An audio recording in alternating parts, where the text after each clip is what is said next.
afternoon, Warriors, and welcome. I don't know what was going on. I've lost my mind. How is it going? It is May the 4th, Star Wars jokes and all the other stuff. I am Randy Isbo, who is 2 seconds into the show and flubbing everything up.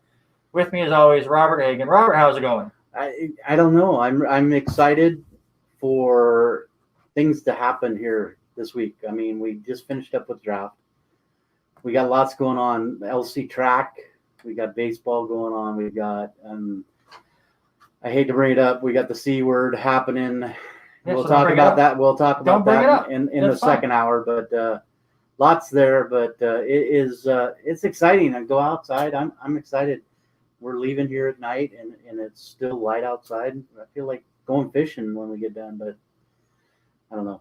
I can't tonight. I mean tonight, as I'll be helping tomorrow. We're judging the nationals for high school and junior high archery. So Clarkson had some archers that qualified. So can I give you a little advice for that? Stand behind the archers. Yeah, I'm not. You are wearing red. You're the perfect target. Yeah, and sporting the new hat, thanks to Coach Bryson By. New hat, so what a suck up. New attitude, all total that. Suck up. Speaking of suck up, we want to thank all of you. We are just 7 page follows away on Facebook at the R&R Sports Report from 500. I think what's more exciting is to see people talking about our show. Yes, absolutely. Let me give that shout out. Dylan Prophet had mentioned us. Somebody was commenting on a different post that was discussing high school sports in the area. Different media. Yep. Different media. Somebody was talking how thank you for still covering local sports. We don't seem to see it anywhere. And Dylan Prophet was nice enough to name drop our show.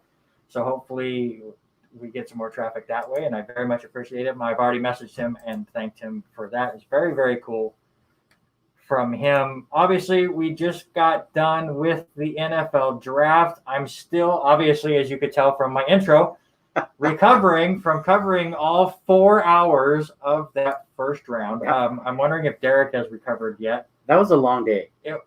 The first round, I've now done a live reaction, either live stream or podcast 2 or 3 times now in my life. Every time I forget how much of a drag it could be. It makes for a long night, but a huge shout out to our buddies of ours, Eric and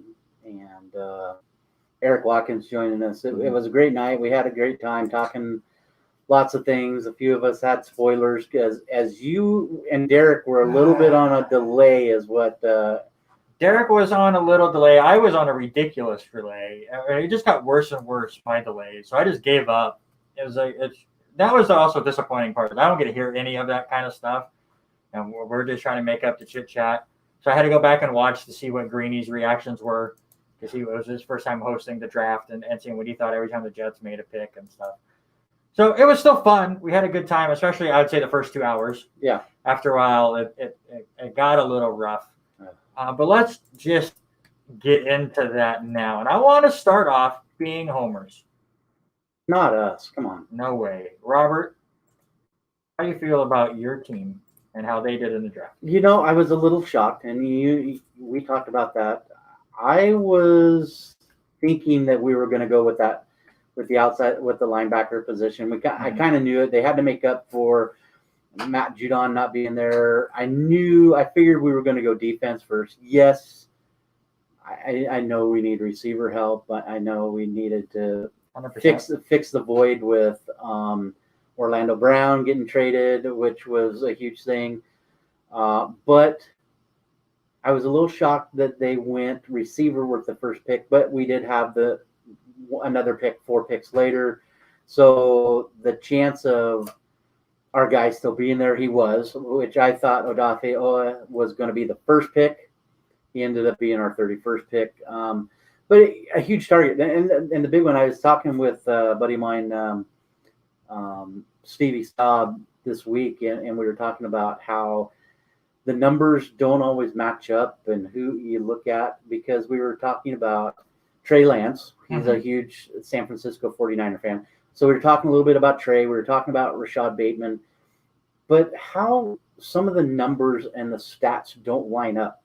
You looked at one website, they talked about Rashad Bateman being 6'2", and he's 215 on one. But then on the other, if you go to the combine stuff, he was 6 foot and 195. I'm like, how do the numbers differ that much in position and between what, 3 weeks, between 4 weeks between one thing to the other? I think part of that is we didn't really have a combine. We don't have combines this year with all the COVID stuff going on. So you're not going to get the one set number that is the combine number. Somebody's probably taking one from season numbers. Somebody's taking it from their personal workout.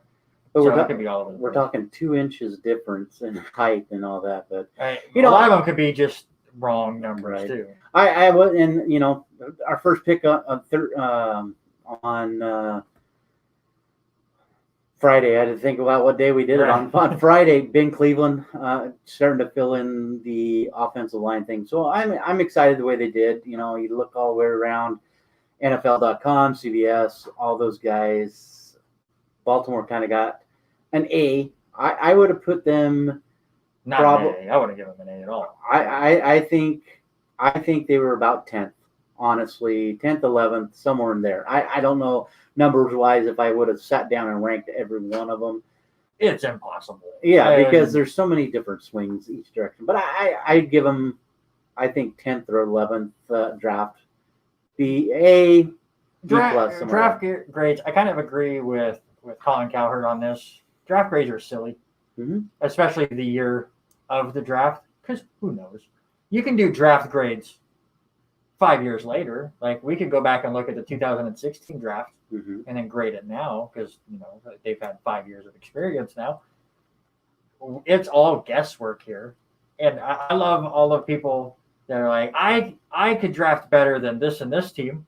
Okay, who would you take in the 6th round? Well, I don't know. I just watched the 1st round. Then what are you talking about? Like, we are front runners. The most things that we ever focus on as far as college goes or the draft goes is who am I going to now draft in my fantasy team? Like that's the same thing that these guys go through. Front offices and scouts and coaches look through thousands and thousands of hours of tape over hundreds and hundreds of guys to pick their 7 people. Sometimes a little bit more, sometimes a little bit less. You're going to miss on plenty. You're going to hit on one. It's like none of us know, especially as a Jet. Drafting Wilson, a lot of people, he's a bust. He could be. He also could be like a Sam Darnold, where he was a bust because of the situation he was in. The Jets gave him no help, and now I'm still rooting for him to do better in Carolina. But sometimes situation matters. Obviously, Deshaun Watson's had a good career until his personal issues came aboard. But think if Deshaun Watson went to Kansas City instead of Patrick Mahomes. Are we looking at Deshaun Watson as now one of the greatest of all time going forward? Because that team is really, really good. Obviously, I'm not taking nothing away from Patrick Mahomes. He's fantastic. But that team that you get put around, a la Trey Lance now with San Francisco, who is 2 years removed from going to the Super Bowl. And the only reason they struggled last year was because 80% of their team got hurt. Now everyone's healthy again. They brought most of that team back. He's going to be able to sit back and not have to start day one and learn the system, and they will start him when he's ready. And it might not even be next year. It could be the year after. And he is in the perfect situation. While Zach Wilson or Trevor Lawrence are going in day one. Look at Peyton Manning, his first year with the Colts. It was awful. It was horrific. Now, obviously, he was a fantastic talent and overcame that and became one of the best quarterbacks ever. But team situation plays a huge role in what happens with some of these players. Another thing is, how are they going to act the moment they finally get money? Who knows? All of a sudden, you're a college kid, you're getting your scholarships, you're getting your extra money here and there, and now all of a sudden here's a check that has 6 figures on it. I don't even know how I would react. And I'm 37 years old if I got a check with 6 figures on it, let alone one of these kids just coming out of college. So there's a lot to go into with who you're going to draft. And we can all say this team's great. And we're going to have fun with it too. We're going to name our top 5 and bottom 5s later in the show about who we think.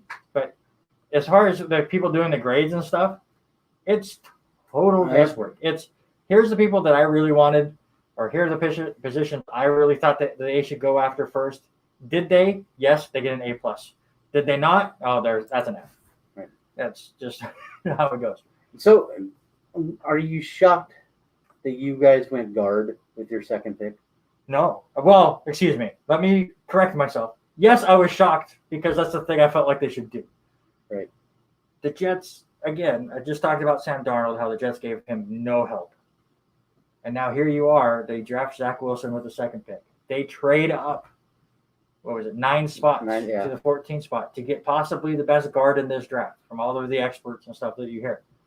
Vera Tucker is supposed to be fantastic. Right. The left side of the line for the Jets with Mekhi Becton at left tackle and now Vera Tucker at left guard should be set for the next 10 years, which is ridiculous to think of. And then they get a great wide receiver who fell out of the first round in the second round. Plenty of teams were begging to trade up to that spot, and they stuck to their guns. They wanted their guy. Unfortunately, because of that trade, then they have nothing in the third round, which is why I think a lot of fans wanted them to trade out of that spot in the second round, get some more value. But from everything I've heard, the guy that they wanted, they got in Michael Carter, the running back out of North Carolina. That's what I was going to ask you, because you were so set on ETN being that perfect fit. And I kind of agreed with the way that you watch Robert Saleh and how he has coached over the last few years. I thought North Carolina running back Michael Carter was going to be okay, but God, Clemson's running back ETN was looking like he was going to be the guy that could be that complement to Zach Wilson. So yeah, and Michael Carter. I still like Michael Carter. I've not watched a lot. Obviously, I've watched highlights since, but I haven't watched. I can't say I've sat down and watched a lot of North Carolina Tar Heels football games. But from everything I've seen, Michael Carter is maybe a level down from ETN for me, but has that same kind of skill sets. Very fast, very elusive, kind of small stature, so he might not ever be like that. You're giving him 25 carries a game. But I heard a comparison that would be perfect for the Jets, and that's Austin Eckler. Right. You give me that receiver, that running back that is perfect out of the backfield in the receiving game. That's great for a rookie quarterback. The Jets really don't have much as far as tight ends go. So you need to dump off somewhere. And if you're going to get that now with Tevin Coleman, obviously, that they brought in the offseason, and now Michael Carter, that's going to help Zach Wilson as well. Also bringing in Elijah Moore, who has the speed that complements the arm strength that Wilson has. I thought the first 4 picks going straight up offense was fantastic. And then I messaged Eric and the W2M group. But after that, I go, okay, I'm perfect so far. Now you even brought that up on the show too. Hey, I'm exactly perfect right now. Well, yeah, the first 4 picks. I was the only one of us that had them all right, and then I barely got anything right after that. But after those first 4 picks, I said, that's perfect. We've answered some things on offense. Now I want everything else to be defense. And that's exactly where they went with. It's really interesting. They went 5 straight picks that were DBs. You look on there, they picked up 3 safeties, and you're like, what are they doing? But Sherwood is too big for a safety, too small for a linebacker, so he's going to play all over the place. The kid out of Florida State is supposed to be fantastic. The reason he dropped to the 6th round is because he tore his ACL. So he dropped, but he's supposed to – from everything I was reading, again, who knows, but he was supposed to have gone in the 1st or 2nd round if he was healthy. So hopefully that's a steal for the Jets. I am thrilled with what the Jets did. The offseason has been fantastic.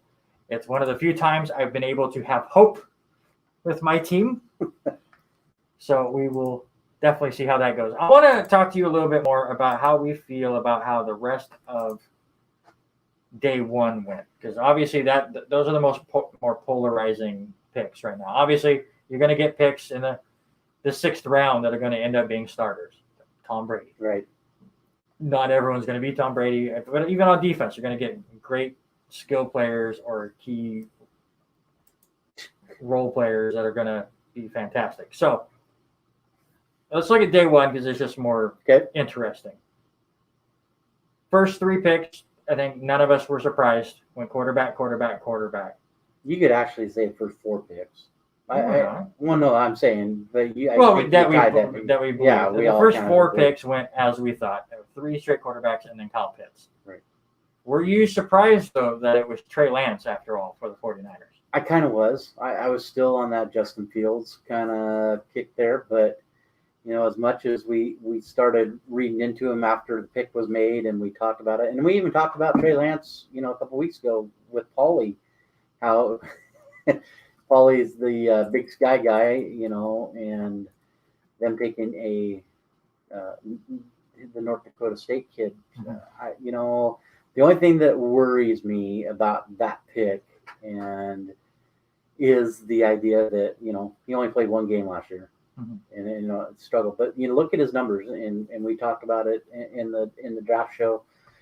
His numbers from 2019 were great, and I think what I'm more interested now, it's because I've still been on Jimmy Garoppolo. I still think he's a good quarterback, and he came out, I believe in the article I read today on NFL.com was it's going to be the same kind of feeling against going Tom Brady. It's going to be him, Tom Brady. It was that same kind of feeling he was getting, is kind of like the same butterflies kind of idea. I'm wondering, Jimmy G, if you don't produce here in the first couple of weeks, you might still be sitting on the sideline. Yeah, absolutely. He might get. I mean, obviously, I think the 49ers are hoping Jimmy G, performs really well, because I don't think they want Trey Lance to start this year. I don't either, but I think they are going to take this as the Alex Smith, Patrick Mahomes spot. Mm-hmm. We're going with Jimmy G all year. If the last week of the season doesn't mean anything, then we'll throw Trey Lance out there just to get some experience going into the offseason. But the team is set up right now to be a contender in the NFC. And now, I mean, does Jimmy G kind of crumble under that pressure of having Trey Lance behind them? Or does he take this opportunity of, unlike what Sam Darnold got, where Sam Darnold was like, we're just done with you. This is his audition to go, listen, instead of drafting a quarterback in what everyone believes is a weaker class next year, trade for me, and I can be your star quarterback on a different team next year. Right. So it'll be really interesting. And another spot that's kind of like that, but not as much, I do believe this quarterback will start much sooner, with Chicago trading up to take Justin Fields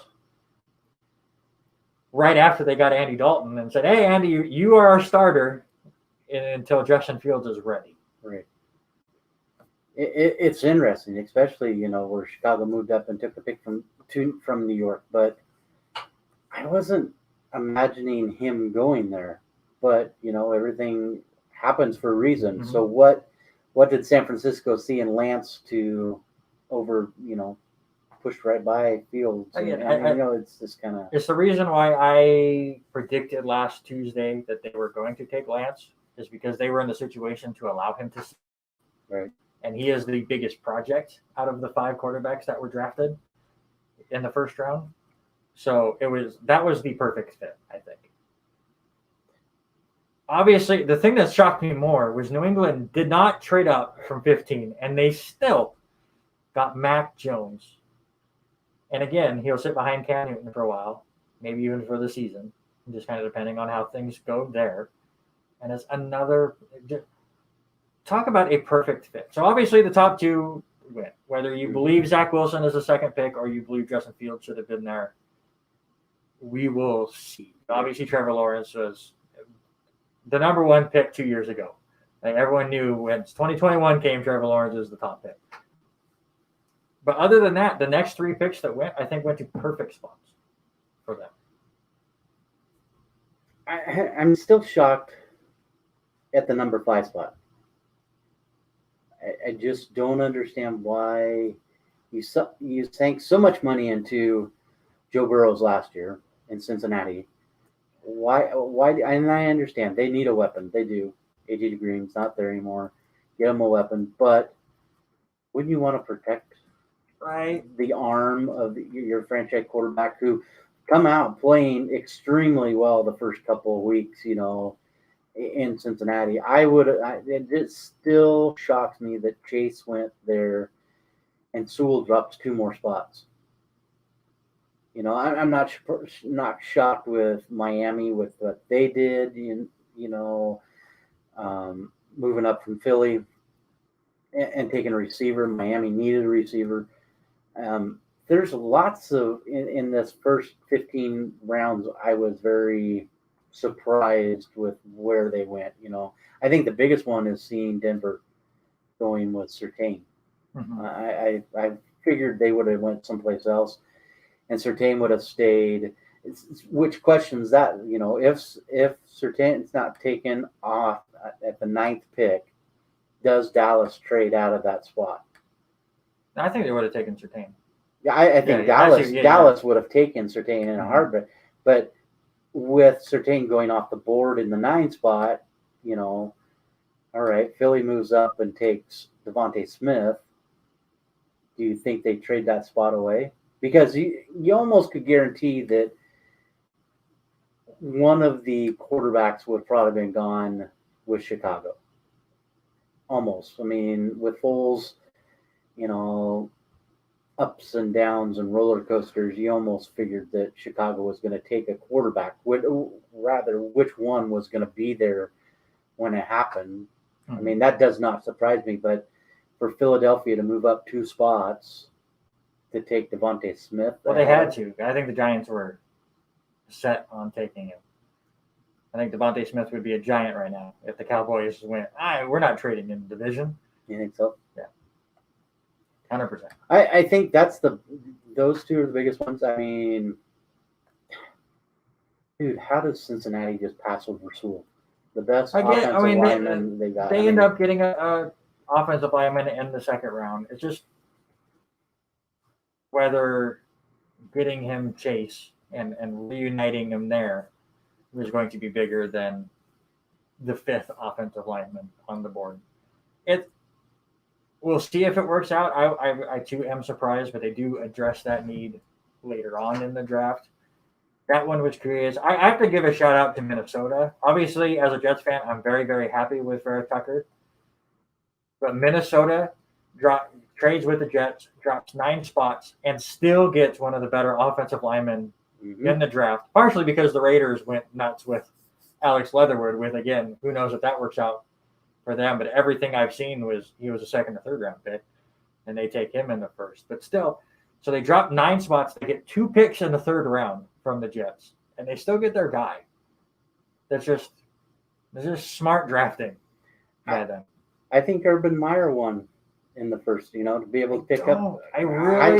As much as you were on ETN, I think that just gives a little bit of help to Trevor Lawrence. Here's my issue, and I'm glad Eric's hanging out in the chat. Again, thank you so much, Eric, for hanging out with us on Thursday. I was ETN all the way for the Jets, and I was really, really bummed that the Jaguars took him because I wanted the Jets to take him. I kind of knew once the Jets traded up that just wasn't going to happen. I don't see ETN falling to the 2nd round. The thing that worries me with ETN to the Jaguars was Urban Meyer coming out right after that saying he's going to be a great 3rd down back. I don't think you use a 1st round pick on a 3rd round back. I mean, maybe he's just being nice to James Robinson, who had a fantastic year, and will get more 50-50 than he's implying right now. But just that comment alone kind of has me skeptical a little bit about that draft pick for Jacksonville. It'll be interesting. I'm excited to see, but it's how many times have we been excited to see a college coach go into a National Football League role and take a team and just start, building on it. I think it'll be interesting, and so I don't know how I don't know how I want to say this. How do you not? And I am gonna bash on them, but how do you not make some moves, Seattle Seahawks, in the first round? They did. They traded out of it. You have an upset quarterback. Well, even they get into They the had lower what side. are you going to give? Well, I mean, you're the Seattle Seahawks. What do you give up? I mean, I don't even know what their picks are. They had a second round, a late second round pick, a fourth round pick, and a sixth round pick. Right. They only had 3. Yeah. So for this year, yeah, they have no trade capital to get back into the first round. So what's going to happen? You know, and that's the thing. I mean, there's lots of stuff. I heard what I don't get from Seattle is you only have 3 picks, and you wait till the 6th round to get an offensive lineman, which is what Russell Wilson's been begging you for. Mm-hmm. And instead, you draft another wide receiver, which I feel like they're pretty stacked at. I don't know. Seattle didn't really make much sense. Again, when you only have 3 picks, it's really tough to do anything there. But I think I felt like they had a big need and they didn't go for it. There's a couple stats before we move on here. And we'll come back to the draft because we're going to do our top 5, bottom 5. But 65 SEC players were drafted. That's 19 more than any other conference. They tied the record for most in the first round. There were only 15 FBS players drafted. I wonder if that gets muddy because the FBS is technically still going on, if that messed things up. And then Alabama and Ohio State tied with 10 players each that got drafted this last weekend. Georgia and Notre Dame were just behind with 9. Yeah, and Georgia's got a great team, too. I follow a little bit of them just because, you know, my cousins go to just about every home game down there. So, you know, I do follow a little bit of, you know, we picked up a Georgia boy, so it'll be interesting to see how that goes. But I think the one for me, and you know, and we touched on it very little there Thursday night, but I want you to dive into it a little bit, just because of the drama that's going on with it. And what do you think about Aaron Rodgers making? Get into the news. Yeah, him making a little bit of a, you know, I'm not happy. I'm not coming back. I'm not coming back. The timing is so. And the timing. Yeah, that's the biggest one. And I asked all 4 of us before we went live. I said, "What do you guys think about this? What kind of statement is he making?" So, the timing is really interesting. Just the day of the draft. I don't know if he felt like if he came out publicly about this, which he still hasn't come out and actually spoken to the media about it, saying that he wants out. It was just kind of filtered through the media. And sneaky ways that different messaging gets out anymore. I don't know if he did it on draft day, hoping that the Packers would freak out and trade him just then, or what he was expecting. Obviously, it took over draft day, and that's all anyone could talk about. It was no longer, okay, what is this team going to do with the 5th pick? It's, okay, we're going to spend 15 minutes on what could possibly happen with Aaron Rodgers. And I wonder if it messed up draft plans. Does Denver take a quarterback if they don't feel like there's a 5% chance that they could end up with Aaron Rodgers before the season starts?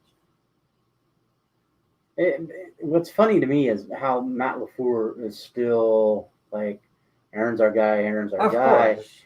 But listening to the rest of the interview and who knows, and it's the way they NFL pieces and ESPN pieces different things together. But you looked at the GM, and I can't remember his name there. It's a long name. Yeah, as how almost dumbfounded the question was of him having issues with Aaron Rodgers, and you know. And we go back and we've talked about Green Bay so many times that they're the only ones that don't have an owner. I mean, right. they have lots of presidents. They have lots of owners, but they have a president, and how they all answer to each other. That, I mean, that's what blows me away. You know, with that whole franchise. When do they start, or do they ever think about that point of, we've got to have one guy that's the main man. No. And, I mean, you have the main man. That's the president or the GM. And well, they get but appointed they're by all not the the same owners. person. The president and Yeah, that yeah, GM is not the same. And as much as they're all arguing and how one doesn't like the other, and he's just kind of, oh, I don't think that's what. Yeah, it's a very, very interesting situation. So we both agreed on Thursday. Have you changed? Do you think Aaron Rodgers gets traded before the season? The more I've thought about it, and this is just, and I think it's just going to where they have on their day of what they drafted, and you look at who they drafted, and they come out and they draft a what was it? It was a new weapon. It was a cornerback the very first round, and you get Eric Stokes, that's what it was, and then you get in the 62nd pick you get Josh Myers. Okay, that's a little bit better. Then you get him a target, Amari Rodgers from Clemson, great guy there. It almost felt like with that first pick they were, we're good with, we know that he's coming back kind of feeling. So how does that make Jordan Love feel? Almost like a roller coaster of, was it his fault that this stuff is all happening? I mean, it's definitely not his fault. Yeah, he wasn't asking to be traded or drafted by the Packers last year. This is completely on the Packers for doing exactly what we saw in this draft. Right. Last year, especially, hey, we're like one piece away from making the Super Bowl and possibly winning it. So let's get the backup quarterback for Aaron Rodgers in the first round, and let's draft a running back, which we don't need.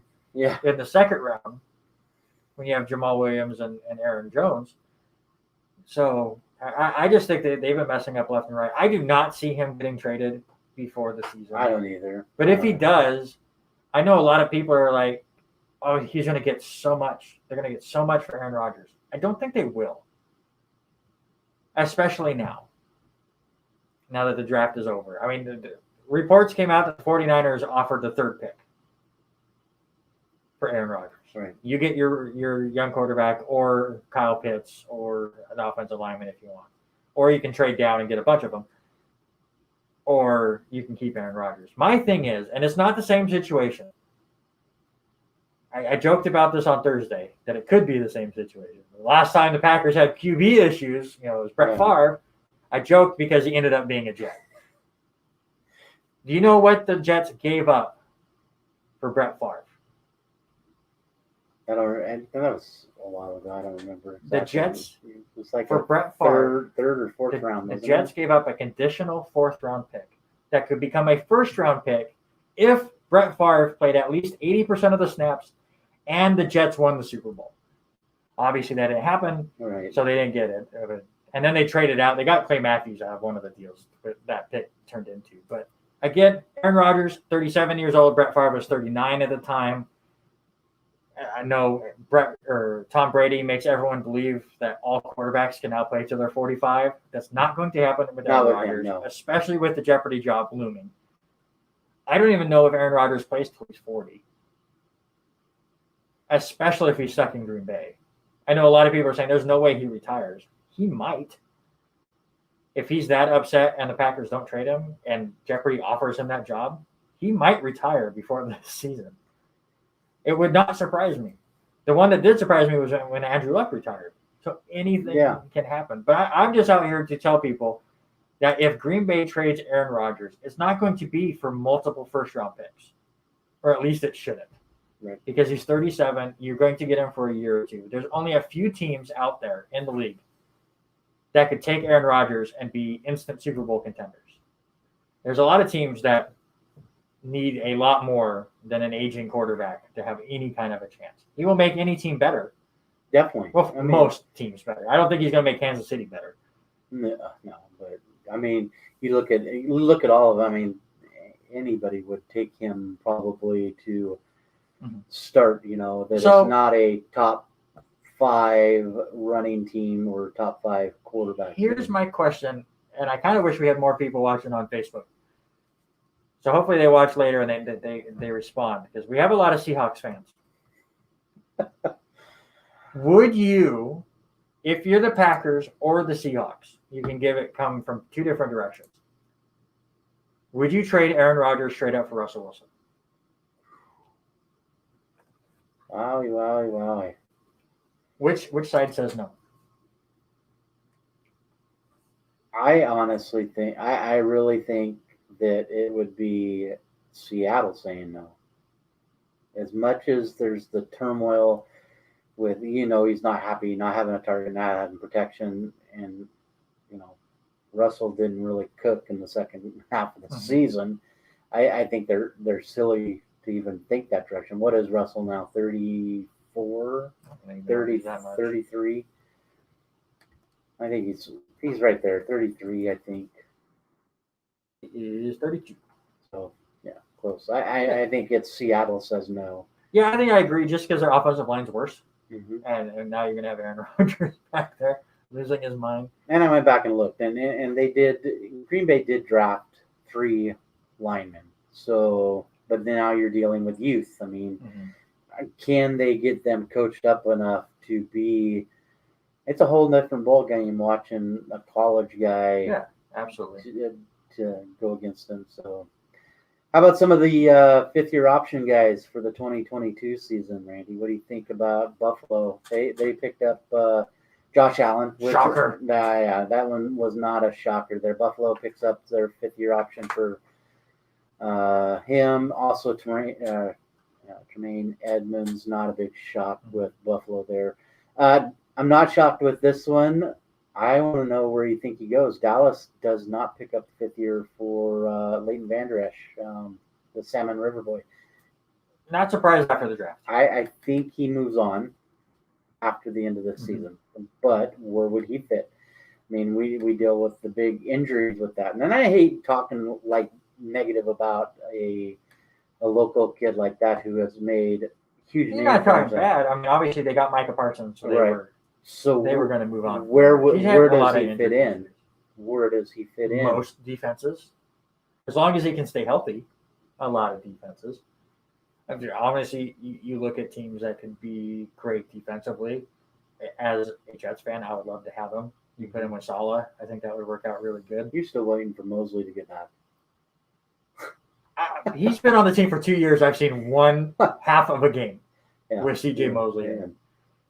I've seen a half of a game with that guy. I would love for him to come back, and I'm excited. But still, and Vander Esch, I mean, anywhere with a defensive coach would be great. He's just got to figure out a way, which is impossible to figure out, how to stay healthy and stay on the field. That's been his issue.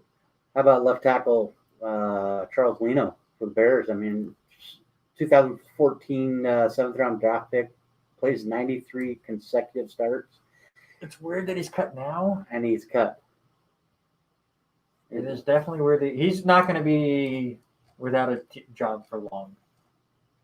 I mean, obviously a little older for a line, but there's going to be some team that will take on the veteran left tackle for sure. Yeah, because you look at where they drafted, and they drafted back-to-back offensive tackles with Tevin Jenkins and then also Larry Borum from Missouri. So, it always sucks when a player gets cut after free agency goes and after the draft goes. We still haven't seen Richard Sherman get picked up anywhere. Obviously, a lot of people now waiting for the draft. And that's the thing in reading into. They wanted to wait till after the draft because of the whole conditional pick. I really think, and okay, Seahawks fans, guess where the main topic is with him going back to play for, the Seahawks. It won't be the Legion of Boom anymore as things have moved on, but it might be a good fit for him to go back there, and we'll see. But some sad news coming out from Denver. Juwan James tears his Achilles working out off from a facility. So, but he did say, don't try. Yeah. Signed a 4-year deal in 2019 for $51 million, and he played 3 games in the 2019 and then opted out of 2020. What does Denver do? I mean, that one just kind of blows me away. Where I don't know. I heard this Charles Leno guy's available. Yeah, I mean, that might be the smartest thing. How do you feel about Villanueva going from the Steelers to the Ravens? I'm jacked. I know he was there a few weeks ago. I do follow I read a lot of the stuff from Baltimore, but yeah, he visited Baltimore a couple weeks ago, went through when things were starting to go downhill with Brown. They knew that they needed to replace him. So I think I'm shocked that I think he's ready to play against Pittsburgh. I think he's ready to go 100 miles an hour. And 2 years, I mean, for, what is he, 33, I think, what I read, 33, 14 million guaranteed. And he'll start on the left side, but as soon as Ronnie Stanley gets back, he'll probably flip over to the right side. And so then both of those guys, it's going to be huge having both of them. Last thing real quick before we move on to some LC stuff. Are you excited for the schedule to come out next Wednesday? Yes, I am so ready to see. I have a challenge for us. I want you to predict who you think what will be the first round games or the week games. I'm watching too much AFL with rounds and stuff. Well, we'll do at least the primetime games. You're still set that the New York Jets will be playing Jacksonville. The New York Jets and the Jacksonville Jaguars will play on the first game on Monday Night Football. Primetime. Yeah. I will not give out the rest of my week one picks. We were talking about it in the W2M chat, and that's what brought me the idea. All right, let's move on to LC sports. Things continue to kind of wrap up. Baseball finished their regular season this weekend, taking 3 of 4 against Eastern Oregon. They lose their first game 10-12, but then win the next 3, 19-5 in 8 innings. Then they win 11-4 and 17-2. I had to put the stat on our notes because, again, you come on this show, you perform really well the next week. Jack Johnson was on this show. 4 games played. He batted .318, had 4 runs, 7 RBI, 3 doubles, and a home run over the weekend. So congratulations to Jack. I mean, he's no Brock Efon the way he's been playing. The Brock Efon stats, the more I look at stuff, is just ridiculous. He is now homered in 3 straight games. He has 7 home runs in his last 8 games. He's hit more than 1 hit in a game in 12 of the last 14. He has 16 RBIs in the last 5 games. Oh, and he's the 4-time TCC Player of the Week this season, and he's done it in back-to-back weeks. He's just been outrageous. And on top of that, he is the LCSC Triple Crown winner. He leads the team after the regular season in batting average, batting a .401. He has 69 RBIs and 18 home runs in the 42 games played. How about he still runs the bases too? Yeah, 3 stolen bases this year, never been caught. Yeah. For a big boy, what is he, 6'4", 285? That's just 285 pounds still stealing the bases. It's fantastic. That's crazy. So the Warriors finished the season scoring double digits in each of their last 8 games. They finished the regular season 38-4, 30-2 in conference, and 15-1 at home. That 15-1 at home is very key because the rest of the games, the rest of this year, would be at home. They are hosting the CCC tournament here this weekend. We'll get into that in a second. And then obviously this is the last year that they are an automatic qualifier into the NAIA World Series for being the host, and that is here at Harris Field. So only lost 1 time this year at home, and they will not leave Harris Field again this year. Couple more stats or leaders for the team. Wins Eric Chavarria with 7. Your strikeout leader, Trent Sellers, had 64. And for pitchers that had at least 30 innings pitched, Alec Holmes led the way in ERA with a 2.66. Track and field had a fantastic time in the Buck Scoring Challenge in Spokane. Clayton Van Dyke won the 800 meters, just 0.21 seconds off of the school record. We're hoping to have Van Dyke on next week. We were trying to get him on today, but he still has work right now. Cole Olson won the 10,000 meter. We just say those 2 names plenty of times. Speaking of Van Dyke, he and Sean Spencer, Ike Hopper, and Christian Bothwell set a program record in the 4x400 meter relay. And both Andrew Carlisle and Nicholas Bertling broke the school record in pole vaulting.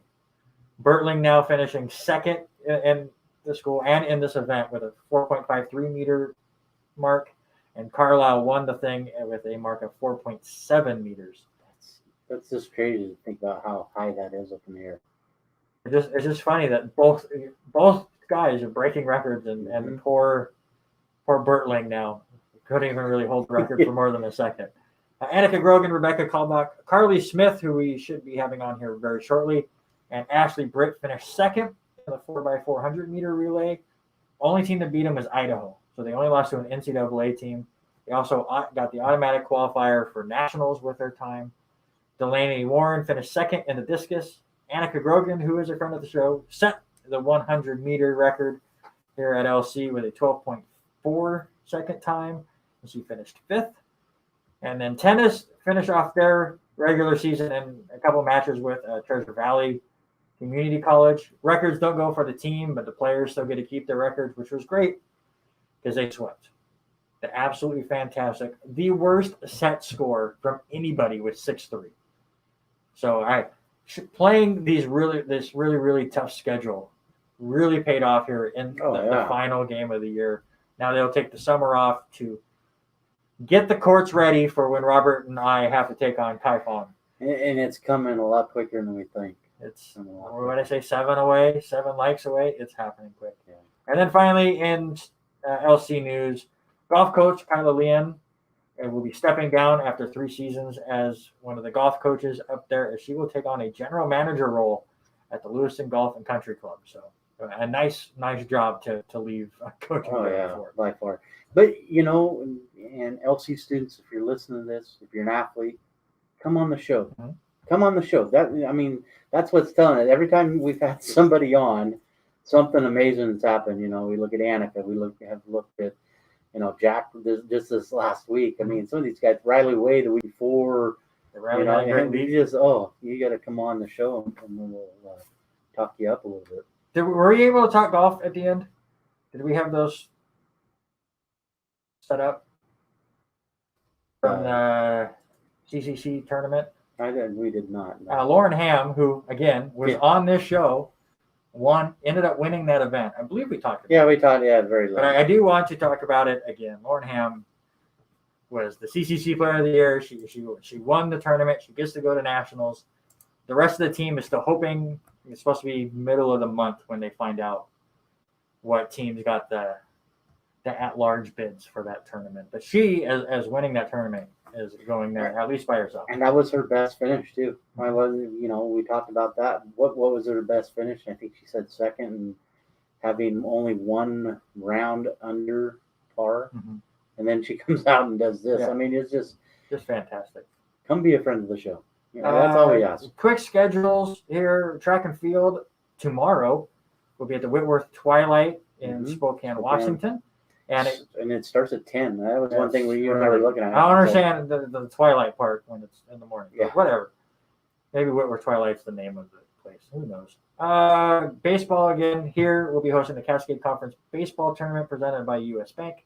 You have 3 games on Saturday and at least 1 game on Sunday. It gets interesting. But it starts at 10 a.m. Oregon Tech will take on Corbin. And then at 1 p.m., Oregon Tech will take on LCSC. And at 4 p.m., Corbin will take on LCSC. A little round robin between the top 3 seeds of the CCC. If all 3 teams tie at 1-1, on Sunday at noon, it'll be Oregon Tech against Corbin again, with the winner taking on LC because LC is the number 1 seed. And that will be at 3 o'clock. If one of the teams finishes 2-0, then the 2-0 team and the 1-1 team will play at noon. And if the 1-1 team wins that first game, they'll play again at 3 for the championship. So a lot of action here at Harris Field, and I will be there for some of it. It'll be a lot of fun. So, all right. So we have 10 minutes here before the top of the hour. Robert, do you want to go positive or negative first? Let's get the negative out of there. I mean, I'm already going to get enough text and with what's going to happen, what's going to come rolling out of my mouth. So give me your bottom 5 drafts. We're going to start with the number 5. I think it's Carolina.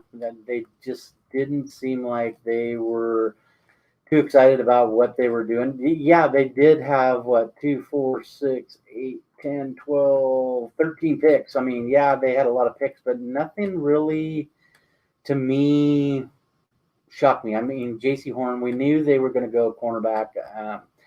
I'm surprised they didn't go a ton of weapons, and they went for basically 2 weapons. I am excited to see Hubbard, but I think they're going to be a few years away before anything happens with them. The other one, we're going to go Arizona with number 4. Arizona just did not. For me, I mean, they went linebacker. We knew they were going to go linebacker in that 16 pick. But how do you get ready to replace Larry Fitzgerald? Yeah, they picked up more from Purdue midway through the second. I just don't think it was enough to warrant a good draft, especially how that division has always been the top, and now they just seem to be sinking down farther and farther. 3 was kind of a no-brainer with Houston. Houston, what such a mess down there, not knowing what's going to happen with Deshaun. We won't get into any of that, but where are they going to go? Next one, Las Vegas. They made the move last year to get to Vegas, and I don't think either one of those guys, Maylock and Chucky, they just didn't seem like they made any huge moves to get them somebody there. And then at the top, I hate to say it, Seattle. Sorry, Seahawks fans, but you're not sorry. No, I'm not. I'm not. I'm going to come out right now. No, I'm not surprised of the stuff they didn't do. You knew you had an upset quarterback. You knew you had 3 draft picks. You've got to do something. Somebody's got to move. It's tough with only 3. Yeah, picks. But which you knew something. You've got to move somebody. I am just shocked that they didn't make any kind of move whatsoever. So, sorry, Seattle. You were my worst draft team of 2021. All right, my bottom 5 are the Indianapolis Colts. I mean, you go back-to-back defensive ends with Paye and I'm never going to be able to say Dayo's name, Dayo Odimbo. Sorry, Dayo, but out of Vanderbilt. Not super thrilled by that. I think the thing I really wanted to see the Colts do is you bring in Carson Wentz, get him some more weapons. Would like to see that. They have a good running attack. Get him an extra receiver. They wait till the 7th round to pick up a receiver out of Charleston. And they also pick up Sam Ehlinger out of Texas. So already showing a little doubt possibly with Carson Wentz coming in there. So we'll see. My 4th was the Raiders. I mean, you said that. Again, the reach for the offensive lineman was really interesting to me. And then they went safety, didn't they? They went a little safety happy. Yeah, they went safety. I'm fine with the safety stuff. For me, the next one is the Rams. Just because. Nothing was that great out there. Again, it's really tough to have a fantastic draft when you don't have a first-round pick. When your first pick in the draft is number 25 in the 2nd round. Well, I mean, look at Baltimore. We had 2 in the bottom. End up taking 3 wide receivers. You're basically hoping one of those works out really well. Hit on the defense a little bit. Would have been nice to get some offensive line help for Stafford coming in. So it would have been interesting to go there. And then my top 2 are close to what you had. I have the Seahawks at 2nd. I don't want to blame them too much in this. Again, you only have 3 picks. So it's just tough to do anything. But again, you only have 3 picks, so it's easy to put you in the bottom 5. And then the Houston Texans was just – I don't even know what that team is doing anymore. Again, they don't really have picks either. They don't even draft till the 3rd round. When's the next time they have a first-round pick anymore? Because they seem to trade that all the time. They get rid of it all the time. I mean, the Rams are worse than the Texans at that point. And their first pick that they drafted as a quarterback, which obviously you kind of have to with the Watson situation. It's just a mess. All right, let's get positive. All right. Let me go first just to change it up. And I hate to say it, but my number 5 is the New England Patriots. When you don't even have to trade up and you still get the perfect fit at quarterback for your team and Mac Jones. And what's funny is watching his body language during the draft, seeing the first 4 guys and them showing him sitting there in the 3rd pick just before Lance's name's called, not on the phone. You knew it wasn't going that direction. It just kind of was weird to watch. Yeah, absolutely. Again, I would have liked to see them go a little bit more wide receiver, especially after Edelman retired. Mm-hmm. But I'm fine with it. Get a couple defensive players after that, a decent running back out of Oklahoma. Again, it's just mostly the Mac Jones pick that just blew me away. How about the Cleveland Browns at 4? Just who would have thought the Browns are a team that makes the correct moves? Like every person they picked was somebody we thought was going to go 10 picks earlier. Mm-hmm. Greg Newsome we thought was a top 15 pick. They get him at 26. The Owusu Koromoa kid out of Notre Dame. How many times did one of us pick him as the next pick taken off the board because we were surprised he was still out there? He was still there. Come to find out, he had a little bit of a heart issue that came up during his workouts. It has since been cleared, but that is why he dropped all the way to the back of the second round. And again, Cleveland takes him. So they took value this whole time, and I give them full props for that, 100%. LA Chargers, again, they took one of the better offensive linemen, which is going to help Herbert. That's what you need to do when you have somebody like that. I gave you 3 names for the Jets in the second round who I wanted them to take with that second pick in the second round. Asante Samuel was one of them. Right. He ends up going in the second round of the Chargers. I really like him. Then you go wide receiver, tight end, again, really helping Herbert. That was really their focus. So I really like them. Of course, I'm going with my Jets at number 2. I've already talked about that enough. Just still shocked that I'm talking about my team in a positive manner. But my top draft class was the Chicago Bears. Trading up to get Justin Fields, and then using your next 2 picks to get offensive linemen to help protect your new quarterback. And then getting a running back that could work out. Then getting Daz Newsome, a wide receiver out in North Carolina that could work out. They came in with a focus. They knew what they wanted. They traded up to get it. That's what I like to see in drafts. Build up the draft capital and then use it to move up and get the people you want. So Chicago Bears had my best draft class. And there's nothing wrong with it. I have Chicago, and you yell at me all the time because I think they're so close. But I have Chicago in the number 5 spot, but I also have San Francisco right there too. I like both of those teams. I wanted to bring both of them up. San Francisco, they made a great move with what they were wanting to do. I'm excited to see Trey Lance play there. Also Chicago. I mean, what they did to get Justin Fields there in that spot, I think it's going to be huge. Number 4, I agree. You and I have that one in the same spot. Tell me what is going on with that ball club. I mean, you look at Cleveland. They finally got the right group to run the team. The last 2 years, they have looked unbelievable. I'm a little worried. You get into, we've always talked about the AFC North. Between Mitchell and I, always back and forth about that.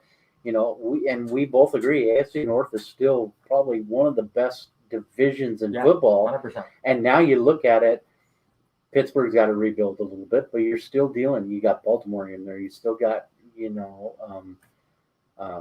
now you're throwing the Cleveland Browns in that. And I love what they did. I mean, they took Newsome, who's a great defender in his own right from Northwestern. Swartz was there, and then they went offense. They had offensive guy, and then they pick up Felton from UCLA. So if Eric's still listening, he might know this. Obviously, the Browns tried that sabermetric stuff. Is that group still around with the Browns, or was that the last organization? I'm just curious.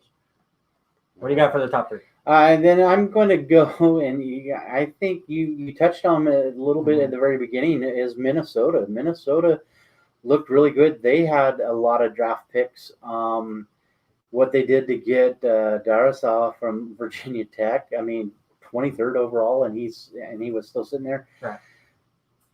I've been on him all year long, and you remember this. I'm excited to see Minnesota actually draft Kellen Mond.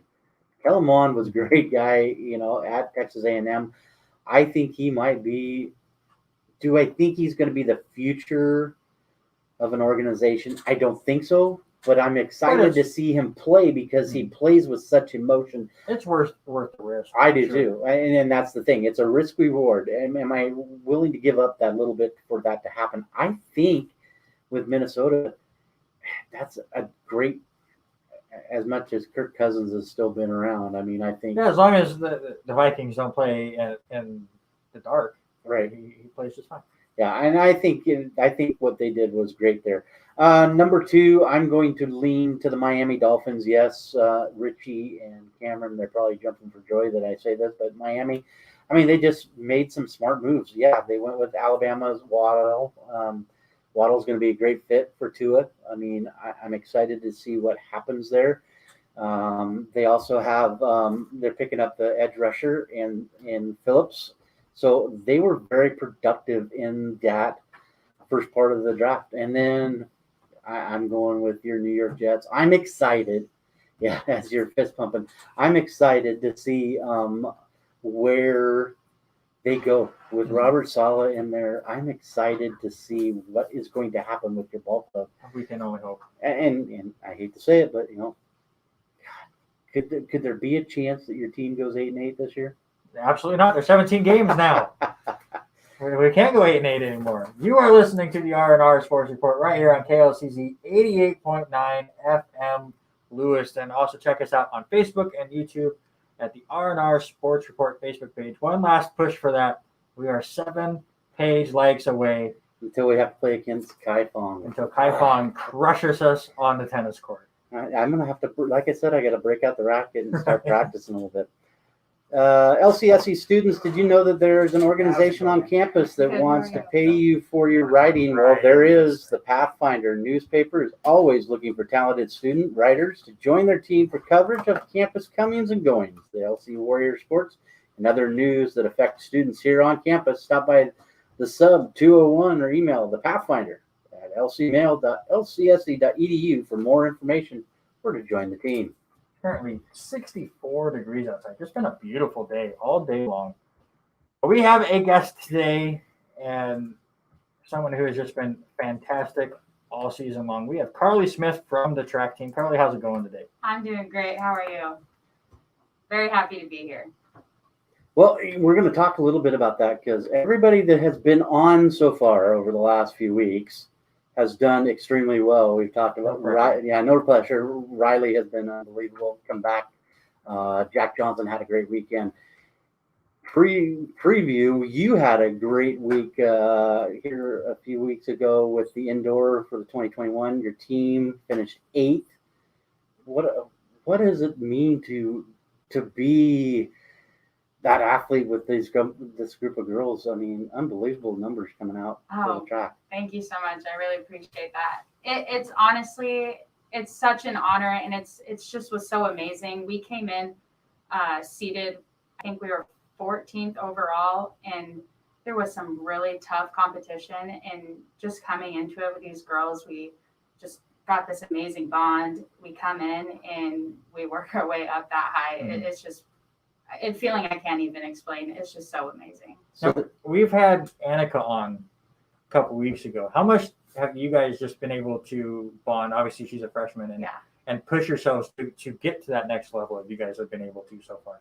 Oh, I love Annika. She, honestly, you don't really expect a freshman to push you that hard, but that girl, she's a beast. She is going to do really big things, and her and I have bonded so well, and it's just something I never really expected. I mean, I had a few girls on the team that I already was so close with, and obviously the new freshmen come in, and we bonded right away, and it's just from there. She's pushed all of us, and that's pretty special to have a freshman come in and just take that role on the team. So it's amazing. I love her. So you're a junior, and for most people that don't know about you, you're a sprinter. So yes. You run the quick heats. We talked a little bit about the 4x400. Mm-hmm. What other events do you run, both indoor and outdoor, since you do participate in both? Yeah. So I'm mostly a 400 girl. So I've got just about the worst race on the track, some might say, but I love it. It's pretty brutal. But yeah, mostly a 400, 200 sometimes. I have dabbled in the 100. So I'm actually on the 4x1 this year. So I'm pretty stoked about that. So you're talking about the 400. Talk about, what was it, 2 weeks ago? Right. Or was it the Sam Adams Classic? Yes. breaking the minute mark. How did that feel? That honestly, I can tell you, it was one of the best experience I've probably had in the 8 or so years I've been doing track. It was just something that a lot of 400 girls, some break it early, some take forever to break it like I did. And it's just been a long time coming. And I've worked so hard to get that for so long. So just finally seeing it just play out it was unbelievable. Everybody was in tears after. I was crying. The girls were crying. It was just the most incredible experience. So you also hold a career best in the 600 and the indoor, which I never even knew the 600 even existed, with a time of 1 minute 42.14. Really, what is the difference between the indoor and outdoor for you? Which would you prefer racing in? Do you like being outdoor doing it, or how about the inside? Yeah, I would say all day being outdoor. Not only because I just love being outside in the sunshine, and there's really nothing like, being outside in that weather, but I think indoor, we are trained to peak out for our outdoor season. So usually you come into indoor and, you can sometimes have a really great mark, but we are trained specifically throughout our program to peak in outdoors. So that's when you're coming into outdoor season, you're seeing better times, you feel lighter, you feel faster, and it's just a whole different experience. But I would definitely say I prefer outdoor. So obviously, neither of us are very fast. So we're not track people. So between indoor and outdoor, is the racing surface different? Or is that still kind of similar? Yeah, it is definitely a little different. Indoor, we can sometimes we'll race on a bank. They call it a banked track, and so the corners of the track are slightly lifted. So I mean, if you can imagine, you're totally slanted. Your body is just at a really odd angle. But yeah, the surface is definitely different. Like I said, I prefer outdoor tracks all day long, and I'm sure anybody else would tell you that as well. It's a lot bouncier, I would say. Yeah. I'm gonna show my age here. The only time I've ever seen one of those indoor tracks you're talking about that's banking is an old Cosby Show episode where he races his old track rival and he pushes him up the, what are they called, the lanes. The lanes. Yeah, he pushed him up like 5 lanes and pushed him up against the wall. I'm old. All I do is I get to announce when your heat is. I mean, doing all the announcing for the middle school and the high school over Clarkson. I've had 2 track meets last week and 2 the week before. So I mean, all I ever get to see is, all right, I'm reading my paper. Here we go. Here we go. This is when you're up. This is when you're up. But I just came from working one of the high school or middle school meets. Excuse me. Yep. It was a fun time. Yeah, it's interesting to see. So I think the field house up in Pullman is banked, if I remember right. I think inside in their corners when they set it up for races, I think it is banked. I'm not sure. So one thing I want to talk about, we touched on it just a little bit ago in the show, but you guys in your 4x400 meter qualifying for nationals, how exciting is that? It's in Alabama, right? Yeah, Gulf Shores, Alabama. Oh my gosh. I mean, we hit that B standard early on in our outdoor season.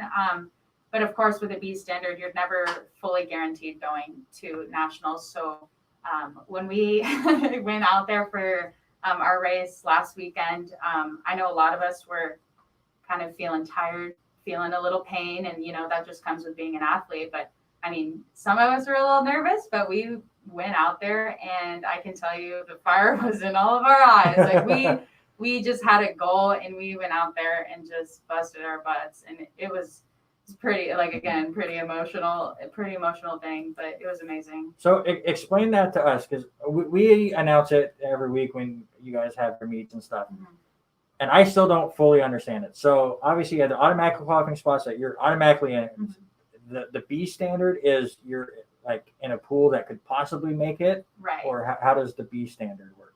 So with the B standard, so like you said, yes, A's automatically go in, but with the B standard, you're only allowed to bring 3 B standards per gender, like per team. So LCSC, we have quite a few B standards, like between our throwers, our distance runners, relays, all the field events. So we have quite a few, but we can only bring 3 girls and 3 guys. And we have a lot of women who have hit those marks. So it's just, it's honestly a battle, and it can, some people might not get to go, but it's just a matter of where you're ranked. How does the coach figure out what B standards get to go? Do you guys play some kind of board I mean, game I or guess something? you just got to bring him like a cake or something. Bring him a Mountain Dew, maybe? I don't know. I don't think I've ever seen Mike Collins eat cake at all. I know Mike for a few years, but I've never seen it. He's a pop guy. Yeah, I think, apparently. But I mean, it's got to be the same idea of like when you and I played tennis years ago for our local high schools. Me with Clarkson, you with Lewiston. I mean, we had matches where we had to go against each other back and forth. Is that kind of all right? We're racing to see who's going, or does it ever come down to that part? Yeah, I mean, that's a good question. Actually, I think a lot of us, the playing field is just so diverse. I mean, Right. You have people from all kinds of events. So I think really, obviously I don't get a pick, but if I were to think of it, I would think maybe he looks at where you're ranked right now. So I know a lot of girls are ranked higher up, and I think he's just looking at maybe if they're closer to getting those All-American titles, because it is top 8 who get All-Americans. So Well, luckily you don't have to worry about that anymore. yeah, thank goodness. That would suck. So we've hated saying this all season long, and we've talked with all of our athletes on here coming through the college and all of that. How has COVID kind of affected practices? I mean, what does it look like for you ladies practicing with Coach Collins outside? What kind of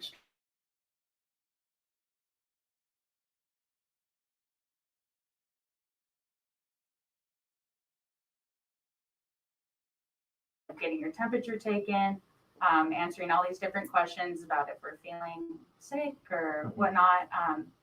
But I think we're honestly really lucky to where track's outside, and usually we don't get that close to each other. So, we don't have to wear masks at practice. And I think, fortunately, things have felt really normal for us. And I don't know how players, maybe volleyball or tennis or any of the indoor sports, how that differs, but luckily it's been fairly normal, and we're trying to treat it as normal as possible, just so that we don't kind of fall into that funk. But when you go to meets, it's just so bizarre, like having everybody in masks, because you go to meets and it's a different ball game. Everybody's trying to be 6 feet apart, and it's very different. And unfortunately, I think it's going to be the norm for a while. So I think we're just doing the best we can. Obviously, it would mess up times and stuff, but I'm really disappointed that with all the COVID stuff going on and all the protocols, that you guys, as the 4x400 meters, don't have to stop and sanitize your baton before you hand it off and just make that a deal. I think that would be really fun. Surprised we're not there yet. You would never set school records that way. But. It would be like the Corona record. Like it would be like a new thing. So it's the Whitworth Twilight tomorrow in Spokane. Are you doing any events up there? Or? I am. We're actually going to be trying to qualify our 4x100 relay for a B standard. So we're hoping to get there tomorrow. And you're part of that team. Who's with you? We've got Rebecca Kalmbach, Annika Grogan, and then Nikki Halpert. That's your 4x400 team, right? Or is it minus Nikki? Okay. We've got Ashley Britt there instead. So we talked about that Twilight, but they're starting at 10 o'clock in the morning. What time are you guys leaving campus tomorrow to head up to Spokane? I think we're leaving around 11:45. Our event is pretty early in the meet, and it's at I think 4:30. Well, and we're going to be there all day long. We won't get back to Lewiston until like 10 p.m. Well, that's crazy, because I could have swore it said 10 o'clock starting. Maybe that's just the field events. Field events I go was early. Say 10 o'clock in the morning. I'm like, yeah. Man, I was telling Randy, I was like, do you think she's going to come in and knowing that she's got to be up this early? No. So you're a junior. You're from Richland. What other sports did you do in high school other than track and field? You've got a lot of accolades from the high school top 4 all time with the 4x2, the Ray Williams Award, 4x4 all conference did you do anything other than track when you were at high school? Thank you. Yeah, I dabbled in basketball. I played basketball my whole life, but never was quite good enough. So I got one good thing out of it. You notice I was fast, and then from there I went high school track, and then realized, well, I'm pretty good at this, and I love it. So yeah, I just played a little basketball and then called it good. Freshman year, I was like, I'm done. So you're majoring in kinesiology, Yes. correct? Mhm. So what kind of plans do you have? You're a junior, so Yeah. you're coming back next year. So what kind of summer things we got going, and what kind of things are you looking at for after graduation? Oh boy. Are you wanting to stay around this area, or wanting to spread your wings a little bit? I don't know. So with the whole kinesiology thing, my parents in Tri-Cities own 3 gyms together. My mom owns 2 women's only gyms, and my dad owns kind of an old school iron gym. So I was just brought up into this sport fitness life, and it stuck. And so kinesiology is all about sports science and whatnot. So I'm thinking of maybe going back and training there. I've got some certifications where I'm allowed to group train, and I just like to train young athletes like me, just get better in that. And this year I also picked up an art minor. I'm a painter, actually. Nice. I've done like 5 murals in Washington area, so it's another fun thing. But Lots of spreading your wings. Spread your wings. All right, so we like to have fun with our guest here. We're gonna have a little fun with you for the next couple minutes, and just Perfect. see just some quick fire questions. And first thing that comes to you, if you had to emulate your running style, who did you follow? Was there an athlete that stuck out to you? I would probably say Allison Felix. She's probably one of the most decorated female athletes in history, and she's a 400-meter runner. She's fast, but I would say hopefully her. Yeah. So, sports team. I know. Do you follow any other sports, and what's your favorite sports team? Unfortunately, it's not my strong suit. But I'm just gonna go with the good old Washington State. I'm gonna say the Seahawks.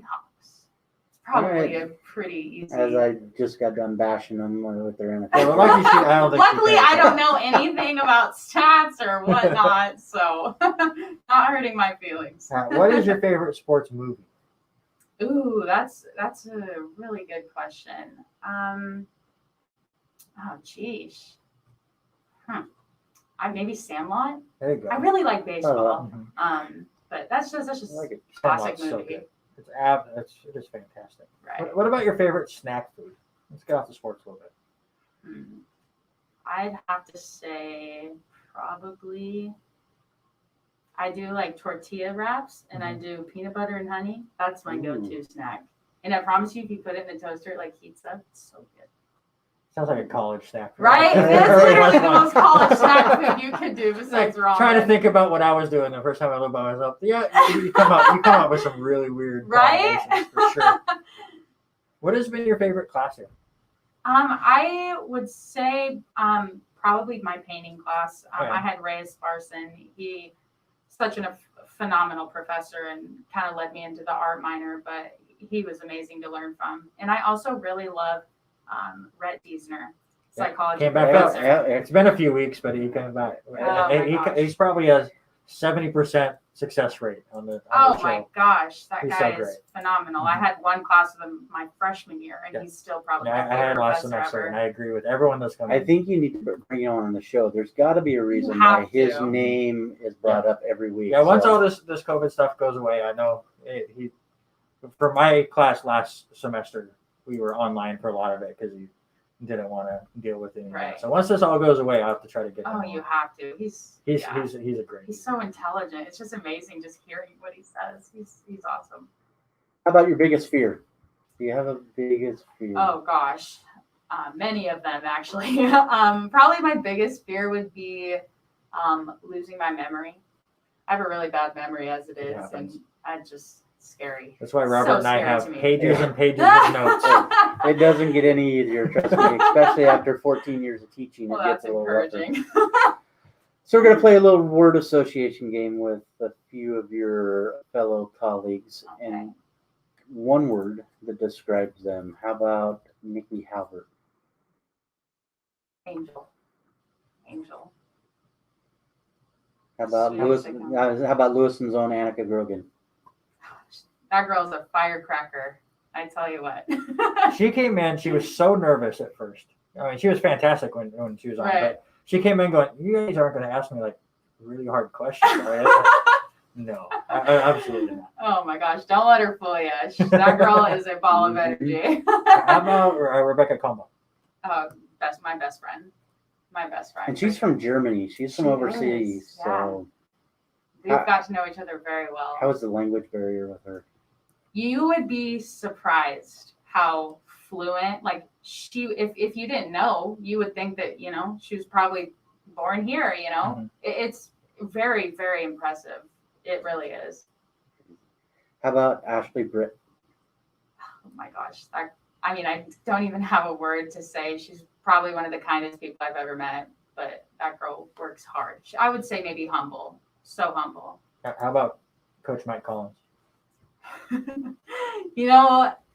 So my main coach is Cyrus. Okay. So I don't get to hang around him that much, but Well, we'll go with the coach that you're used to. How about that? Cyrus. That's a great question. I would say it's kind of a goofball. Sorry, coach. But no, he's great. All right. We've got a great bond.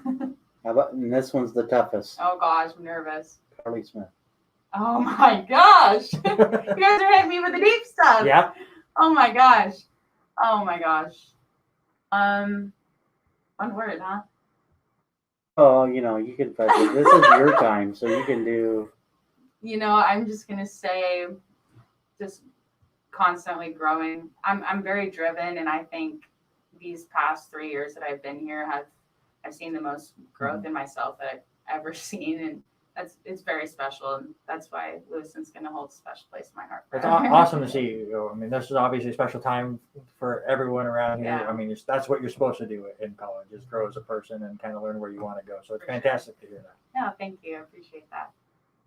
Well, that is Miss Carly Smith. We're going to let her get on her way and get some rest as she is getting ready to travel up to Spokane tomorrow for the Whitworth Twilight. Any parting words, any thoughts for expectations for tomorrow? Oh, I'm just praying that we go out there and execute and do what we've been trained to do. I think we're going to do it. I think we're going to do a great job tomorrow. I've got a lot of faith. And this will be the last, I guess, regular season track and Right, field yeah. event. And then right after that, May 14th and 15th is the Cascade Conference Championships. And then the end of the month, out there in Nationals. So good luck and congratulations on everything you've done so far. Thank you so much. I really appreciate it. Thanks for coming in. Thank you. All right. Thank you so much. Again, that is junior LCSC warrior Carly Smith Thank you. joining us here, Thank you. part of the track and field team, and great shout out, great interview. I love bringing in these local athletes and having a good time with them and talking about them and hearing them talk about their sports and all of that. So it's a great chance to have her in. Absolutely. And again, another shout out to Rhett Biesner, apparently, because we just got to get him on. We'll have to get him on, even if we Skype with or StreamYard with him, Yep. During the summer, during our summer hours. So. Absolutely. It's so fun. And listen, that's easily the longest interview we've had, and it didn't even feel like it. No, and she just had a good time. Well, Gino was there too. Gino, we could have talked for 2 hours for. He's tough to hit. But, Yeah, he is. all right. High school sports time, sir. Oh, I don't want to sound mean and ugly and rude or mean. No, not you. But COVID has now hit the area again as COVID is shutting down Spokane. Spokane joins Whitman County and going back to phase 2. West Valley High School is closing for 10 days starting tomorrow. And if you can't tell my frustrations with this, Clarkson JV plays a doubleheader today with West Valley. They also had the girls tennis team down playing against our girls tennis team. Then you had soccer going on, and Clarkston High School varsity baseball was canceled against West Valley.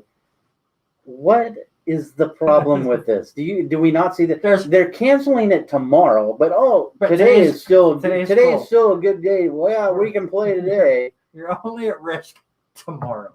Yeah, that COVID starts tomorrow. It doesn't start today. We're gonna do it now. All of us are very sick of all the COVID stuff, but that just makes absolutely no sense. It's like we're gonna, numbers are up, so next week we'll deal with it. But right now we're fine. You guys are totally safe. Don't worry about it. I agree with you. You told me that today, and the fact that it was starting tomorrow and they had games today, it's like just cancel today. Yeah, JV baseball was still playing a doubleheader today, and then the girls tennis team comes down.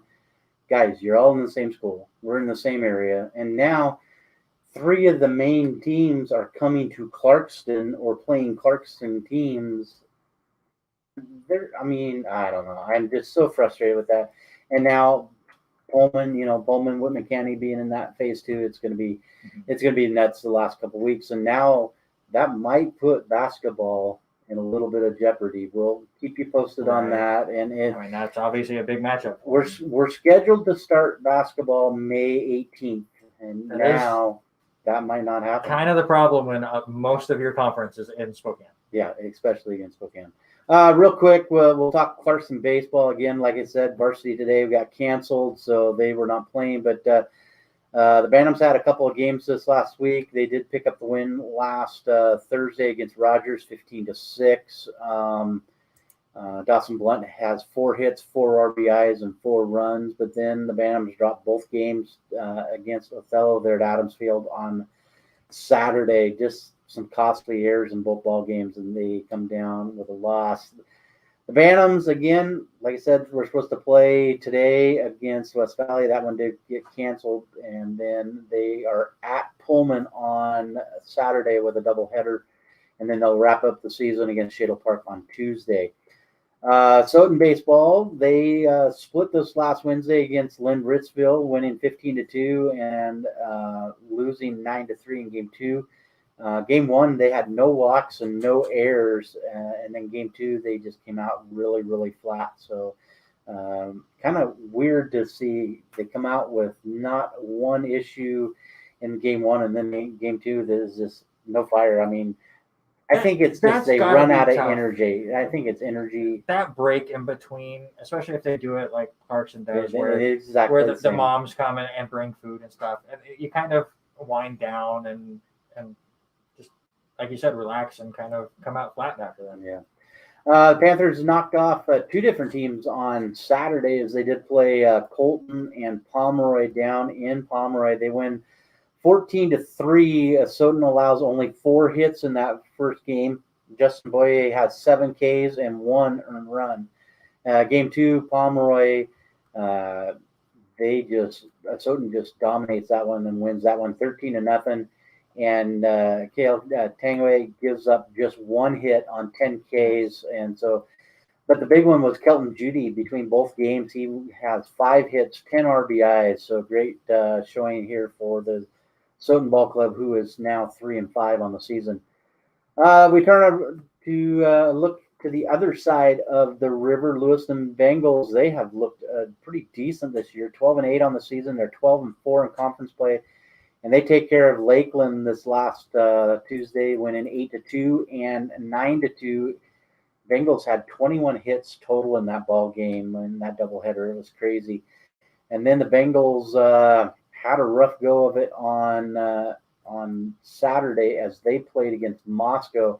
Come out all exploding with 5 runs in the first inning, and then get knocked off and lose 6.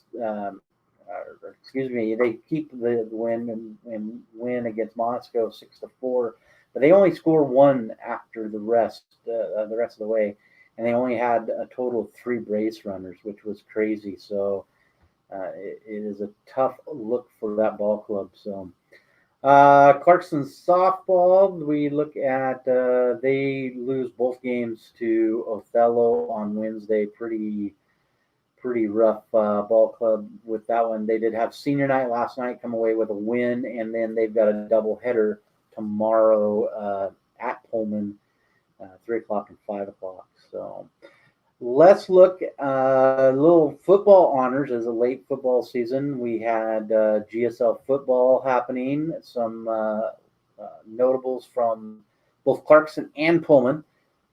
First off, Mason Emery from Pullman is crowned the all-purpose MVP. I like how GSL does. You've got an offensive guy, a defensive guy, and an all-around. And Mason Emery, he was fun to watch. We watched Brian Fremling, friend of the show, and myself called that game up in Martin Stadium. And to watch Mason Emerson all over the field, it's unbelievable to see. And I know his mom, and his mom's got to be extremely happy on that. MVP, offensive MVP comes from West Valley, Malachi Clark. Malachi was a heck of an athlete, runner. He is going to be a big star for that guy next year for West Valley. We'll watch him again. And then defensive MVP also comes from West Valley, and that's Tanner Castle. Some first team recognitions from Pullman, Carson Coulter, who could throw the ball all over the place for Pullman. And then Eddie Berglund gets the nod first team for running backs. Hyatt Utzman, also from Pullman. Jackson Patrick from Pullman as the kicker. And Clarkson's very own Dawson Packwood gets the nod for the defensive lineman, as well as Zach Farnsworth and Ryan Bickelhop for Pullman on the defensive side.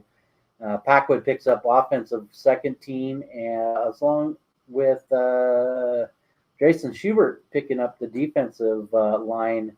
And then honorable mention goes to Joey Kaleen on the defensive line for the Vanos. Nice. All right, let's move on to some baseball news as the season is getting going. We're about a month in now. And I'm getting really tired of talking about Christian Yelich and his injuries. He comes off of the IL yesterday, plays one game, gets 2 hits, and goes back on the IL because his back just is not right. So hopefully he can get going here. Dustin May out for the season with Tommy John surgery. Had the 6th best K-9 ratio in his – who had at least 5 starts this season. He started out fantastic, struggling. Shohei Ohtani, who has just been lights out. Fantastic. Was scratched from a start on Monday. He was hitting the right elbow by your darn Mariners. And Sheffield, I mean, he had a fastball. He let the fastball get away from him just a little bit. I mean, it was a great game. All right, great game. So, but it'd be interesting. What do you feel about Ohtani playing both sides? I think we're going to have to figure out how he got hit on that right arm, and you see it hit kind of like the top part of the brace. So, I mean, it didn't look all that bad. You know, he was still shaking it off when he went out and ran the bases and all that, and he was constantly moving it. But I think they need to finally make a decision. You're either going to. They made the MLB the show even better because now you can play as a two-way player on. Yeah, he's. I think if he still stays, they've got to figure something out. I think it's just gonna. Which way would you like to see him go if he had to pick one? I think he's just, as much as he's very good with the pitch. I think he's just better. I think he's a better fielder and a better batter out there. Absolutely, I 100% agree. But I have no problem with him playing both sides. Roberto Alomar placed on the MLB ineligible list after the sexual misconduct allegations came out from a few years ago. He gave up his position on the. He does step down from the Hall of Fame board of directors, but I believe he should just be taken off of it altogether. If steroid users are not allowed in the Hall of Fame because of their misconduct, if Pete Rose bet on baseball and is not allowed in the Hall of Fame because of their misconduct, and Pete Rose was after he was a player, Alomar should be taken down from the Hall of Fame, or we just let everyone in and say, personal issues are personal issues. So then you can't have it both ways. So then you start looking at Sosa, you start looking at McGuire, you look at Bonds. Honestly, mine is more the Pete Rose thing because obviously the Sosa and McGuire and Bonds stuff was stuff that did affect on field. Right. But Pete Rose's did not. That Roberto one Alomar's did not. I think if these allegations are true, which with Alomar stepping down, it makes me believe this stuff is true. Right. Alomar is a bigger scumbag than Pete Rose ever was. Right. So why should he be allowed to be in the Hall of Fame, but Pete Rose not? Double standards are striking me. Absolutely not. Real quick, I'm going to go through some teams. I want you, Robert, to let me know if their start is real or not. And you can give me a couple words after that. Okay. These records are from starting today. Boston Red Sox 17-12.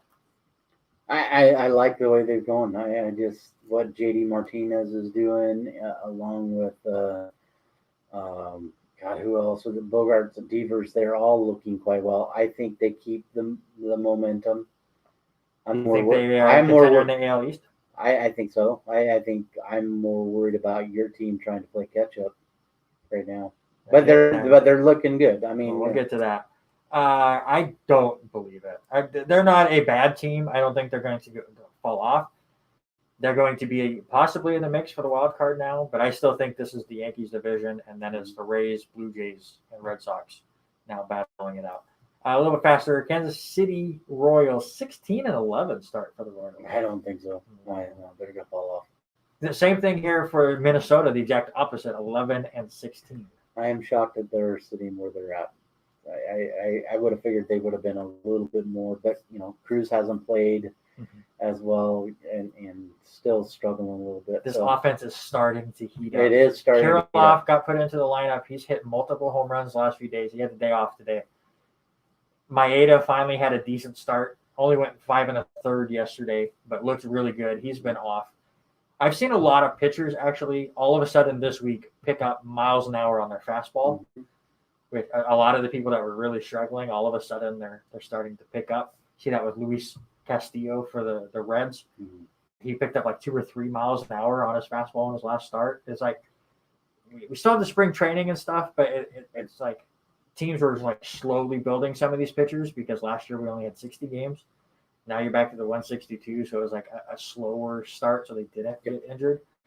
So I think we'll see Minnesota really turn it around. I had to put this on there because it's fun. Seattle Mariners 16-14. Is this a real or not start? I mean, they're doing good. But we're still early. We talked about that. As much as I dropped them out of my top 5, but I still like what they're doing. They're playing quite well as a unit. But it'll be interesting once we hit some long road stretches here in the next couple of weeks.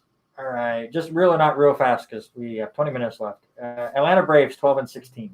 I don't think it's not. That's not a real start. That is not a real start for them at all. Well, the Chicago Cubs 12-16. I believe this one more. Yeah, I'm not sold on how they're coming out. I thought they would have been a heck of a lot better team. All right, the NL Central is always just a mishmash of teams, especially the Brewers, Cardinals, and Cubs. They'll be around 500. Yeah, and then which one are you going to take? It's San Francisco Giants 17-11, and we're leading the NL West. Excuse me. Well, and then that's what I wrote on the bottom one there. You look at, I don't know, top 3 all have 17 wins in that division. You got the Dodgers, you got the Padres, you got San Francisco. I don't think San Francisco. No, San Francisco won't stay around. Their pitching has been too good. I don't see it lasting. Right. All right, let's get into the MLB Power Rankings just real fast. Again, 2 hours is not enough. We do this every week. I know. And then great interview. They were so fantastic. We didn't even have our other guest that was supposed to be Hopefully, fingers crossed, he'll come in next week. Yeah. And so that's 10-15 minutes that we had scheduled. And and we're still going to have no time. My top 5, Milwaukee Brewers.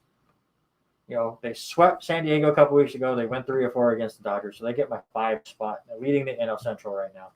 For me, I dropped the Giants down. I think actually the Giants are the same. The Giants are staying at 4, excuse me. Second in the league with a 3.0 ERA. Their opponents are only batting .208. That cannot sustain itself. For me, the Houston Astros jump into my top 5. They've won 8 of their last 11 until today. Thank you, New York. The Yankees do win today. We'll get into that in a second. And then the top 2 are back to the ones from before. San Diego Padres showing a lot of speed. They do lead the league in ERA. And then the Los Angeles Dodgers struggled there for a little bit, losing 2 of 3 to Cincinnati, 3 of 4 to Milwaukee. But they're just too dangerous of a team. I'm not quite ready to knock them out of the top spot. Well, I did move them out, but I moved them down a little bit. But I dropped them all the way to the 5th. They are struggling. They are struggling. I mean, they just have not looked well over the last week. So, in the 5 spot is LA for me. I do move Milwaukee up. I'm going to put them in the 4, but I'm going to go a little bit different. As much as I'm shocked with Yelich not being there, I'm more. How about Omar Narvaez? 368, 25 hits, 3 home runs, and 10 RBIs on the season. That guy is going to start lighting it up a little bit more, I think. I moved San Francisco in. Their pitching is just looking great. Their ERA is 2nd in the league, so I like that. I'm going to keep Boston, and I'm going to move them up a little bit. They're in the 2 spot. That lineup is just crazy. Bogart, Stevers, Martinez, Vertigo. They just are playing quite well. And I'm going to keep San Diego. I'm going to bounce San Diego from the 2 up to the 1, even though they've had kind of a week. But I can't argue. Look at that rotation right now. Darvish, Snell, Musgrove. It's good. Yeah, it's really good. All right, your baseball scoreboard as of right now. Dodgers over the Cubs 3-1 in the top of the 8th inning. Giants and Rockies playing game 2 of their doubleheader, tied at 2 in the 5th. The Giants scored 10 runs in the first inning in game 1. They win that one 12-4. White Sox just crushing the Reds 9-0. They're in the middle of the 8th inning. Red Sox keeping it going, but the Tigers stink. But the Red Sox winning that one 11-7. They're going to the 9th. 1 out away from going into extra innings. Rangers and Twins tied at 3. Also tied at 3 are the Indians and Royals in the 7th. Early on, the Rays beating the Angels 1-0, top of the 4th inning. Athletics over the Blue Jays 4-0 in the bottom of the 4th. Pirates and Padres still scoreless, bottom 2nd. Orioles and Mariners also scoreless in the top of the 2nd, but the Orioles had the bases loaded with 1 out. Earlier today, in game 1 of that doubleheader, the Cubs did beat the Dodgers 7-1. Marlins beat the Diamondbacks 9-3. Braves over the Nationals 6-1. Phillies beat the Brewers 6-5. And my New York Yankees over 500 with a 7-3 win over the Astros. The crowd in New York, first time facing the Astros after all the allegations. I can't say on the radio what that crowd was chanting the entire first inning. I'm going to have to go and watch some highlights. So good. So I'm excited. It put a big smile on my face. You did miss one big major part in the MLB. Mm-hmm. There truly has a 10-game lead on you, 215 to 205. So I am. It's just because your teams have played more. You're 215 and 213. I'm 205 and 207. Oh well, that's basically a 4. Still leading. That's fine. I know. The one that you have just straight up won, and I will owe you lunch here shortly. NBA, your teams are at 27 games over mine. But we haven't talked a lot of NBA on this show, but I wanted to bring up Russell Westbrook. I know a lot of people hate him. I'm not the biggest fan of Russell Westbrook either. But his numbers last night, absolutely insane. 14 points, 21 rebounds, and 24 assists in one game. I mean, who would have figured that a number was like that? I mean, it helps that you scored like 150 points. Yeah. And there's no defense left in the NBA. But those numbers are ridiculous. He's moving the ball around. Yeah. I mean, I think I'm more excited on the assist number. That's the one. Russell Westbrook has always been somebody that I feel like he passes the ball too much because he's trying to get those assist numbers. Sometimes he'll have a shot, but he wants to get those numbers up. Just how I feel about him. But he became the only player with multiple 20 assist, 20 rebound games in NBA history. Only Wilt Chamberlain ever did it once. Mm-hmm. And Westbrook has now done it multiple times. Also, that's now 178 triple-doubles for Westbrook, which is 3 off of Oscar Robertson's record. And this now guarantees that he will finish this season averaging a triple-double. It's the 4th time that he has done it in his career. Oscar Robertson, the only other player ever to do it one time. Just obviously numbers have went through the roof in the NBA, but still, and those numbers you just have to appreciate at this point. All right, let's get into the sports that do not get enough airtime now. And let's start with Aussie rules, and we'll go really quick. I'm still upset about that. Turned on. So I just watched the highlights of the Hawthorne game because they played late. It was like midnight or something here. So I just watched the highlights and then just started fast forwarding through the highlights. Hawthorne was down 34-0 after the first quarter against St. Kilda, who's not a good team. Hawthorne loses that one 128-59. Better game between Geelong and Sydney. Sydney ends up winning 90-88. There was a very crucial call at the end, which you are grumpy about, but Geelong has gotten away with a couple ones earlier this season. Umpires did not blow a mark with a few seconds left. They said it didn't go down 15 meters. I mean, he's that close from kicking it. I have seen much shorter kicks get called. Richmond hands the Western Bulldogs their first loss, 77-55. If you're trying to get into Aussie rules football, go look up the highlights for this game. That is what you call a heavyweight fight. Mm-hmm. They were very physical. It was close all the way. It does end up being a 22-point game, but especially those second and third quarters are just fantastic gamesmanship. Let's talk about that because we haven't brought that up, but it's where you guys can watch it now. It's coming. It's on my where thing. you can watch it. It's coming. Hold on. Melbourne did stay undefeated as they beat the winless North Melbourne 103-73. So here you go. Next week, the three big games that I wanted to point out. Friday at 2:50 a.m., Robert. I know. 2:50 a.m., I don't think I'm going to be awake. Richmond and Geelong. That's going to be a really good matchup. How about top four teams? Saturday at 2:25 a.m., sir. Melbourne and Sydney. They'll go at it. And then Saturday at 8 p.m., my sad Hawthorne Hawks take on West Coast. But you are right.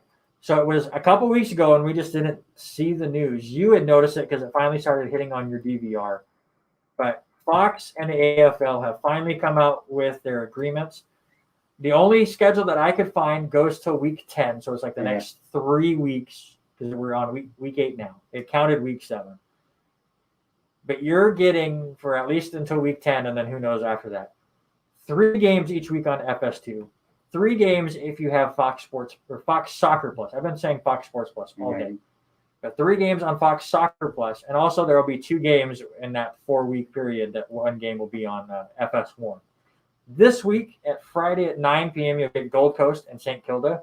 Not a fantastic game, but if you're trying to get into the sport, it should be fun. Saturday at 2:30 a.m. So DVR at Port Adelaide takes on Adelaide. If you want to be really confused about team names. And then Saturday at 11:30 p.m. you get Fremantle versus Brisbane. So those are your 3 games on FS2. On Fox Soccer Plus, Friday at 8:30 you get GWS versus Essendon. Friday at 11:30 p.m. you get North Melbourne versus Collingwood. Skip that game. And then Saturday at 8 p.m. you get my Hawthorne Hawks against West versus West Coast. So there you go. Games are back. Please, if you've never watched Aussie Rules football, I've gotten Robert hooked on this game. Yeah. It's such a fun sport. I always said that it's a perfect sport for Americans. Right? There's a lot of physicality, a lot of craziness. The rules make no sense. But there you go. Just to help you out, Robert. Eric Watkins points out Geelong got hosed. They should have called the mark, and they blew the call after that. Yep, I think as much as I hate Hawthorne, or as much as I hate Geelong, I think I agree. Yeah. Golf. Our boy Joel doesn't play, so I don't care. Yep. Sam Burns gets his first career PGA win, shoots 17 under, and beats Keegan Bradley by 3. The big thing with him, he only had 8 bogeys total all weekend. So great round by the Louisiana boy getting his first PGA win. So congratulations on that. I think I'm more laughy about NASCAR there, Randy. You mean the Bushy McBush Race 400? Yeah. At Kansas Speedway? Yeah, congratulations to the birthday boy. Kyle Busch wins the Bushy McBush Race, which he did talk about when his victory. He did. I'm sorry. About it. I'm sure your parents just now turned off our show because we're talking about Kyle Busch. Yeah, but it was funny. He turned 36 years old, and you almost have to win when you got your name tied to it. So and he was fast. Oh, all day long. I think it was for me. It was you and I were texting back and forth. Both of us had either something going on one and one. I had streaming the race on my computer, and watching the Mariners game and the Toronto Braves game. So it was kind of going. But Kyle Larson, I mean, I'm so impressed with how He's Larson really has been doing. He was the stage 2 winner, led 132 laps. I'm excited to see where that guy's career goes. He's fantastic. Obviously, made a major mistake last year, but came out smelling roses because he's on the Hendrick Motorsports team and has been fantastic. Should have won this race, but late cautions really messed that up. But that was the other thing. I mean, the first 2 stages, what was there? There was the 25 lap competition caution because there's no practice, and then the other cautions were just they count the cautions when the stage ends. Right. And then that was about it. And then the wheel rolling out from the one pit. I don't remember which pit it was. It was Dillon. Austin Dillon's pit. Don't get me started on that. If the wheel goes out and NASCAR is going to call the caution flag on it, you call the caution flag on it. You don't wait 25 laps for everyone to cycle through their pit stop so it's fair. Mm-hmm.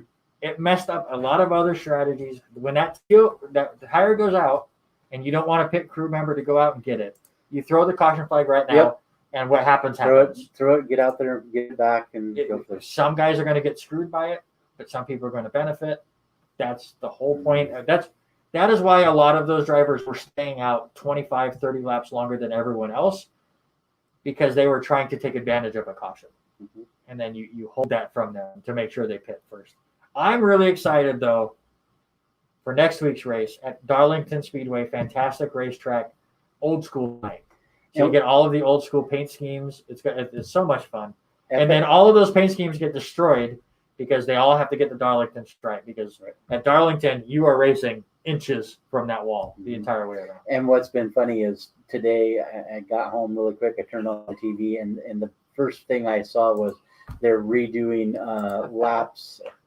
NASCAR. Yeah. But I knew they weren't going to be happy about that. Darlington, though, I was looking though, and they've been replaying Darlington races all day long on FS1. So I was excited to be able to see that. But yeah, Keith also be mad that Kyle Busch went. I don't know. He started listening to interviews now. I'm he's excited. Matured, guys. He's fun. I'm sorry. Yeah. Little sad note there, race fans. Bobby Unser passed away at the age of 87. Huge racing family with that guy. He ends up winning 3 Indianapolis 500s in 68, 75, and 81. He also raced, besides IndyCar, he raced open wheel, he kart, Formula One, and NASCAR.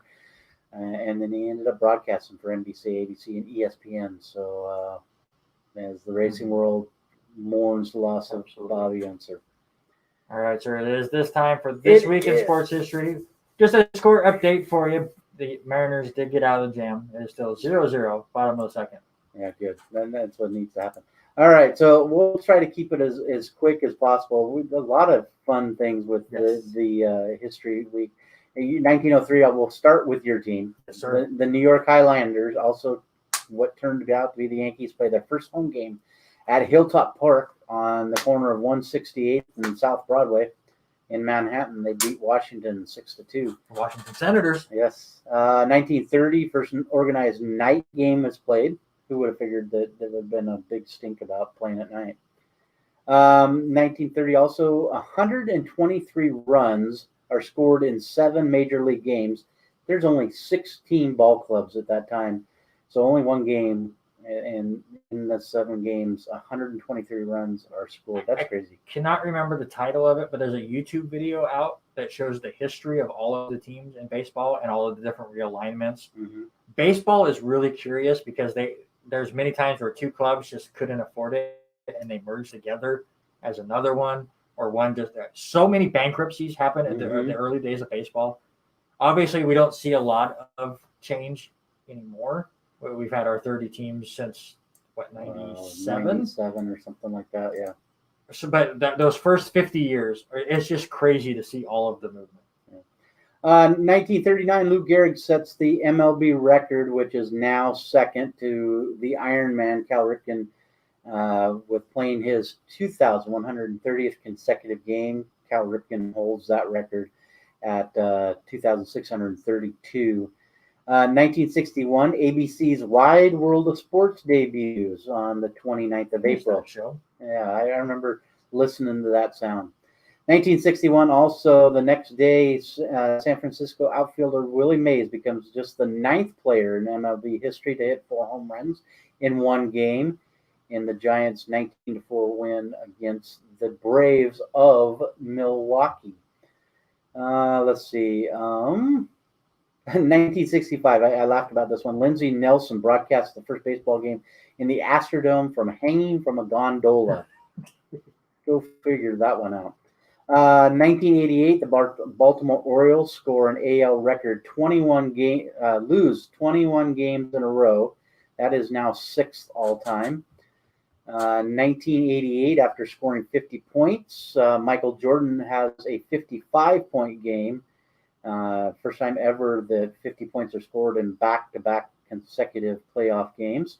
He was pretty good at basketball. Yeah, he was. 1991, I still think he's the best one to ever play basketball. So we'll get into that in the summer. Yeah.